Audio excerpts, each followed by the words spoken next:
welcome back to what I think is episode 8 of the custom Telecaster guitar build for Phil Short. Getting to the point now where we are going to fret the neck. Great stuff. So here's the bits and pieces that I'm going to use. I'll take you through the various pieces of equipment as we go along, and the technique that I use for banging frets in. So yeah, check this out. Right then, so here's all the gear, and I'll just talk you through the process that I'm going to use, and in order the various tools that will be used, and then I'll just demonstrate one or two frets, and the rest of it should be obvious. So the first thing we've got to do is to clean out these fret slots. I've got this Hosco fret cleaning tool, and this is a tiny little saw basically, and just to bring it through and clean out any crud that might be sitting in the fret slots from work that you've been doing and sanding that you've been doing. There you go, see some's coming out. And in particular, if you remember when we put the two holes into the fretboard, into the neck beneath, in order to locate the fretboard in place, there's a little bit of glue going to seep up through the hole that we made. So they'll probably find that, particularly on those 2 points, you'll find a point where there might be a little bit of glue residue just sitting in the slot. So we're going to go along, we're going to clean out all the fret slots and make sure that they're all clear of dust. The next thing we're going to use is going to be a tiny little triangular file, and we're going to literally just pop a little groove, just open out the top of the fret slot with that file, just to create a tiny little V in the top of it. So here's the reason why we cut the little V channel in the actual fret slot. The anatomy of a fret wire. So here's the crown, that's a bit that the string in your finger pushes against, and then you've got the fret tang, which is this downward shaft here, which actually goes into the fret slot, and then you've got the barbs that come out from the sides. And as you can imagine, looking at the picture, as you pound it in, and obviously the fret wire then pulls back on itself, these tangs will grip into the wood and hold it in place. But more importantly is to note that as at the base of the crown, where it joins the tang, there is a slight V shape. It's just part of the way that it's engineered. So if you cut a V into the channel of the fretboard, it'll just help those frets seat a little bit more readily. The other reason why you do it is if you're being very, very kind to guitar techs and guitar repairers, because if it ever comes to having to refret this guitar, if the frets need pulling out, putting a little V in the top will minimise the amount of potential tear out from the grain of the wood as it comes out. It still happens, but it will minimise it. So it's best practice to do that for your ease, professional job, and to be kind to the lowly guitar technician that may well have to pull them out and put some new ones in one day for you. Right, the next thing is going to be to actually cut the frets to length. So we've got a little block here with frets numbered 1 to 22, all very high tech, just cut that out of a bit of maple. And then we're going to offer our frets up to the slots that they're going to go into, and then take our fret pliers, make sure it's a little bit overhanging beyond the point that you need it to, and indeed cut them a little bit proud, and just clip them off.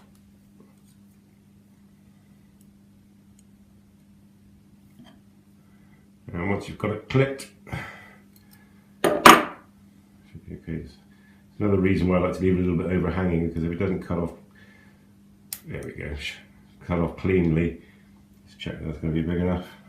Yeah, and you end up tweaking it off like that. The very, very end of it is going to be slightly distorted, so you're going to have to make sure the next one you let it overhang a little bit more. So there's fret number 1 ready to go.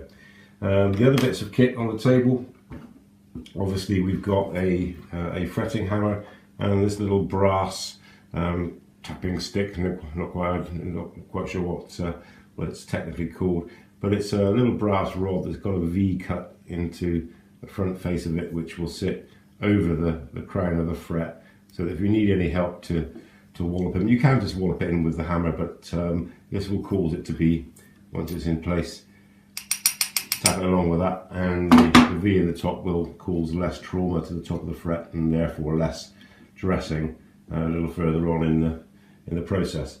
The other things I've got a bit of masking tape, and the reason that I have that to hand is that I like to pop a tiny little bit of wood glue in the slot before I pound the frets in.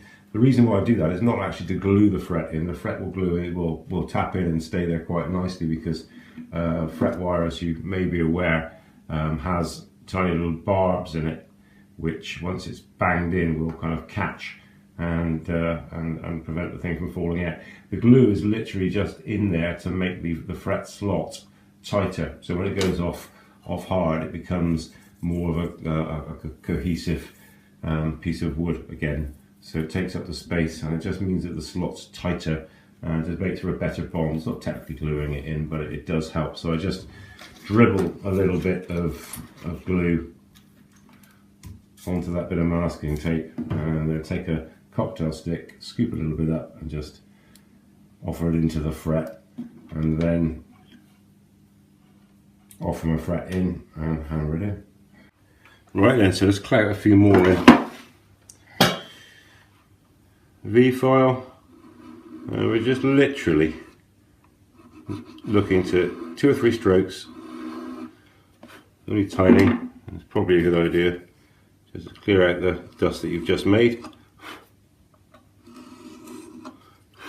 Beautiful.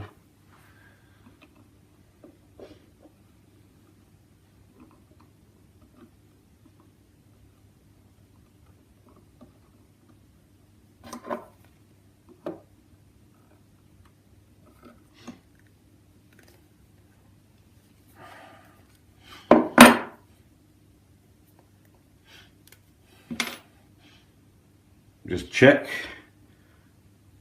all as well. Bit of sticky stuff. Let's run it along, and it should just track into the slot. Again, remember, we're not trying to glue it, we're just going to try and fill that slot with glue, so that when it hardens, it all becomes as one.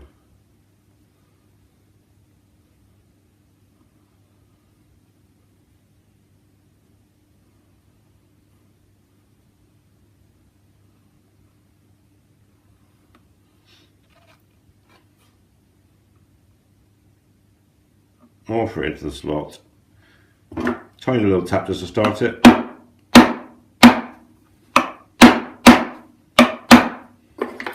that one. I like it.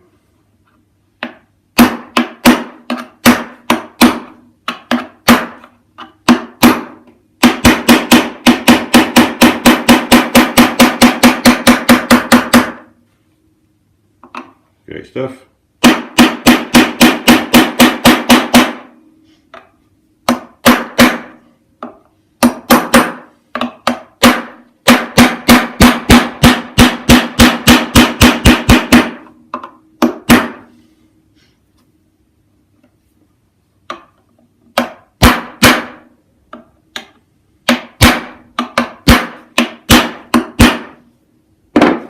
Great stuff. A little bit of glue squeeze out there, which is a good sign.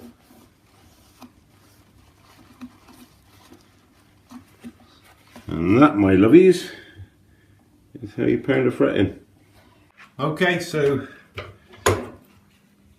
just hang that up down there. Right, so yeah, that's the fretboard fretted, and I have quickly been over the frets with the fret rocker.